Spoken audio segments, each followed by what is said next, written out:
Hi, I'm Benjamin Klempner from Unity Farms in Ramat Beit Shemesh, actually Moshav Zinoach, and I'm going to read a poem that I wrote to our CSA members, or Community Supported Agriculture members, as well as farm stand customers. Dear farm stand customer, the farm stand, a once ubiquitous business, is now nearly obsolete. What is remarkable is that family farmers are sprouting through the proverbial cracks of agribusiness. When I tell people that I am in the process of starting a farm and becoming a farmer, they think me mad, and they are right. On two recent outings to well-stocked local plant nurseries, I asked for neem oil-based insecticide, a non-toxic insecticide used to control aphids, whiteflies, and other so-called pest populations. They had never heard of such a product, and furthermore thought it outlandish that I would prefer an inferior and relatively expensive product over a powerful and reliable chemical that costs pennies per gallon. I did my best to explain the importance of responsible land stewardship and farm husbandry, as well as global citizenship, but the workers simply looked at me like the moron I was to them. On the farm, while clearing away weeds with a tractor, we came upon a stretch of weeds about 10 feet wide running atop the length of a stone wall. The weight of the tractor would have collapsed the wall, and in all likelihood the tractor would have gone tumbling in camaraderie with the stones. The neighbor offered to spray the weed patch with Roundup, a weed control chemical produced by Monsanto. Roundup is inexpensive on our purses, the repercussions of which will cost our grandchildren and their grandchildren dearly. I explained to this kind-hearted man that we are a sustainable farm. He could not understand why. Not wanting to offend this kind man, I told him being organic makes good business sense, and if we use Roundup, it will hurt our efforts towards organic certification. This made good sense to the man.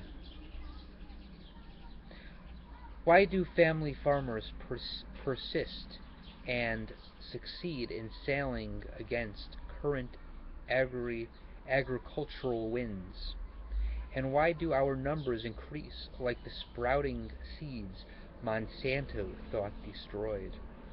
The answer, I believe, is because the work of the family farmer, the small agriculturalist, working the land with humility and pride, is, as Seth Godin says, work that matters, and because we are attentive. The small farmer gives away gifts. He involves himself in the creation of art.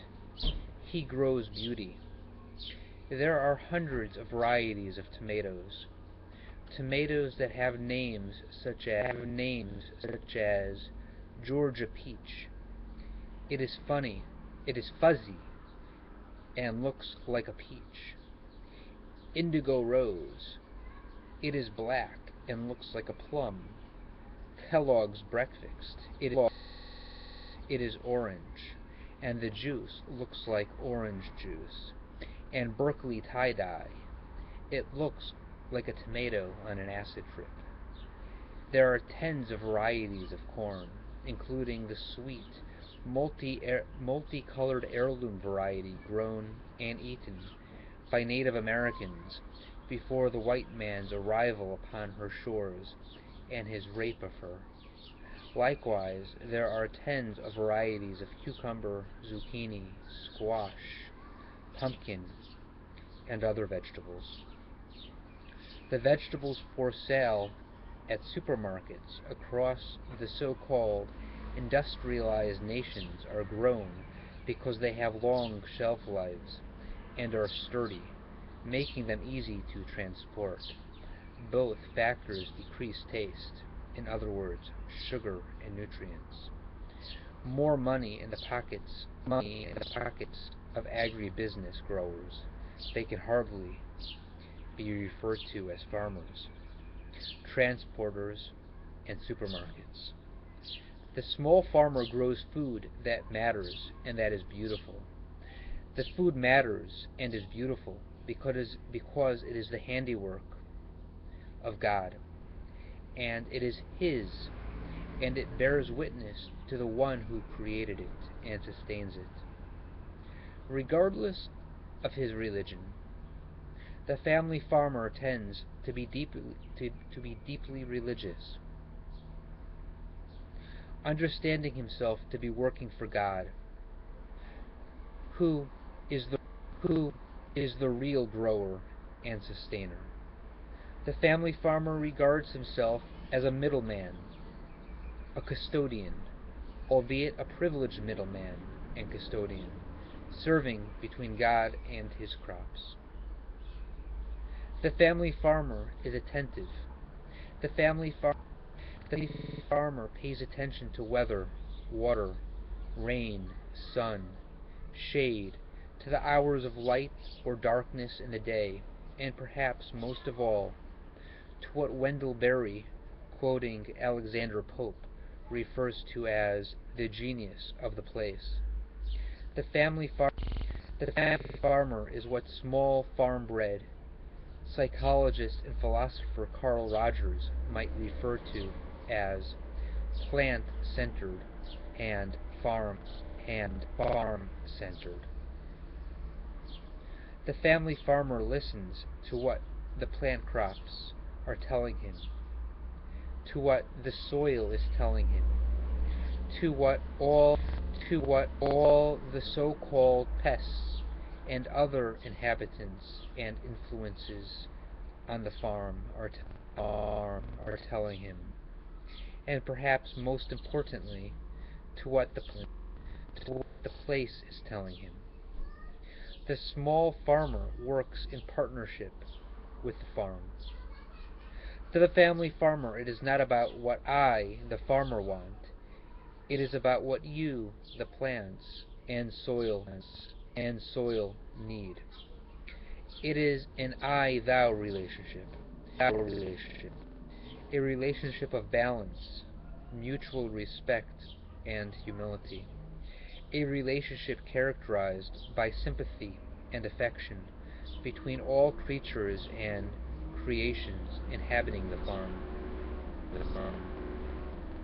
A relationship which understands and strives to meet the needs of all participants. Finally, the family farmer is a praying man. The family farmer prays to be deemed a worthy custodian of God's farm upon which he has been appointed. In particular, and of all of his creation, that which is called nature in general, he prays that he and his crops will be found worthy of being supported by the God who sustains all for the effort and toil he exerts. Sincerely, Benjamin Klempner. Thank you for listening, and welcome to Unity Farm.